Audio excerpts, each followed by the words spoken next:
All right, we're going to talk about breastfeeding and we're going to talk about some positions and then we're going to talk about latch and how to know that you have a good latch. So, the most common breastfeeding position that people are aware of is cradle hold. And that's where, that's what we see in Hollywood where people are holding their baby like this and baby's breastfeeding away. And the thing about that position is it's not really effective when your baby is brand new. And the reason for that is baby does not have a lot of neck and head control, and proportionally, their head is a lot heavier and larger than the rest of their body, so it's a bit harder for them to hold up. So if you're breastfeeding like this, you can see with my doll here that the head is able to flop away very easily, which makes for a very difficult time keeping baby latched. So instead, what we suggest is cross cradle hold, and this is what your midwife or your nurse in the hospital is going to teach you how to do. This is what we recommend as well. You're going to use the opposite arm from your baby's head, and you're going to lie baby across your arm and tuck his bum into your elbow, and then you're going to use the back of your hand, sort of the palm, against his shoulders, and you're going to use these two fingers to support his neck. And that also gives you this hand to support your breast. And you're going to make a C, just like you were having a really big cheeseburger. And you're going to make a C, and you're going to cup your breast about an inch or two back from the areola, depending on the size of your breast. And you're going to use that support to support your breast so your baby doesn't have to. And this is where you're going to latch baby. And what you want is for baby's chin to be looking up, and that way their nose is lifted off the breast. They can still breathe. And if baby isn't able to tip their chin quite enough, tuck their bum a little bit higher up and put a little bit more pressure gently on the back of their shoulders so that their head lifts up. Another position that you can do is a football hold, and it's just like if you're playing football in the backyard and you tuck baby under your arm just like you would a football. And what you're going to do here, the benefit is that you can see your baby. And same as before, you're going to tuck baby's bum sort of into the crook of your elbow. You can even do a foot on either side if that's more comfortable, depending on the size of your baby. And you're going to tuck them in right under and close to your side and your ribs. And then you're going to bring your baby, and you're going to do the same thing you did with cross cradle hold, where you're putting gentle pressure on the back of their shoulders and lifting baby's head back so that baby is still looking up.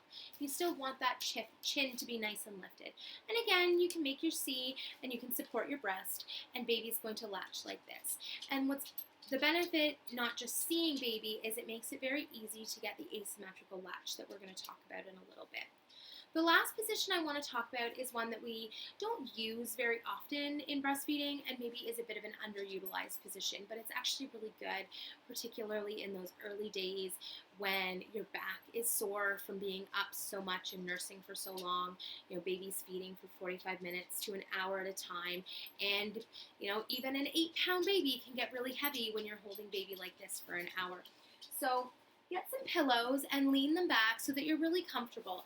And this position is called reclined breastfeeding.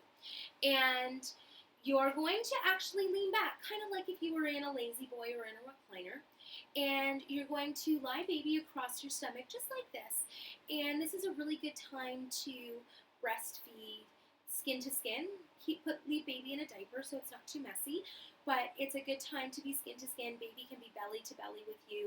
And then you're still going to use your other hand to cup and support your breast. You're still going to support baby behind the shoulder, support their neck, keep their chin nice and lifted, their nose off the breast so they can breathe, but you're able to relax. And baby is going to participate even a little bit more in this position and be a bit more helpful in terms of the breastfeed, because a lot of the weight of their body isn't there for them to do.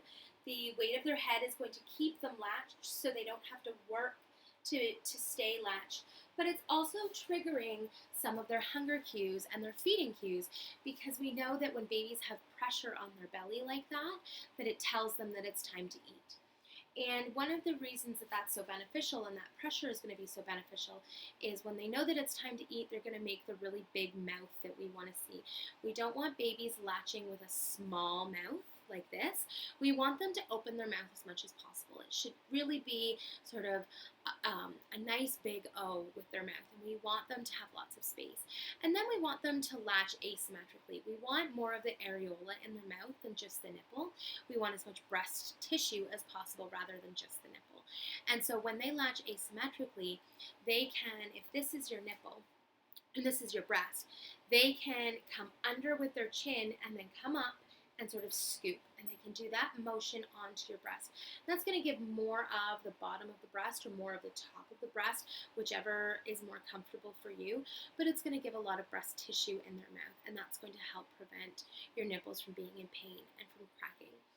And a note about nipple pain when you first have a baby. We know that sometimes for the first 10 to 30 seconds when baby first latches, that can sometimes be painful. And despite the fact that we say, if it hurts, you're not doing it right, that's not entirely true. A little bit of pain in that first 10 to 30 seconds is normal, and it will pass and fade as your baby gets bigger and is better at latching, but it is normal in the beginning. If the pain doesn't fade though, if after 30 seconds you're still gritting your teeth and curling your toes, then it's time to adjust. So the way that you can unlatch your baby is to take your pinky finger and insert your finger past their lips and into their gums, and you're just going to gently break the latch using your pinky finger, and then you're going to have an opportunity to get baby to latch on again. And that way you can prevent a lot of the damage to your nipples. It's much better to unlatch and relatch a baby a few times than it is to cause a lot of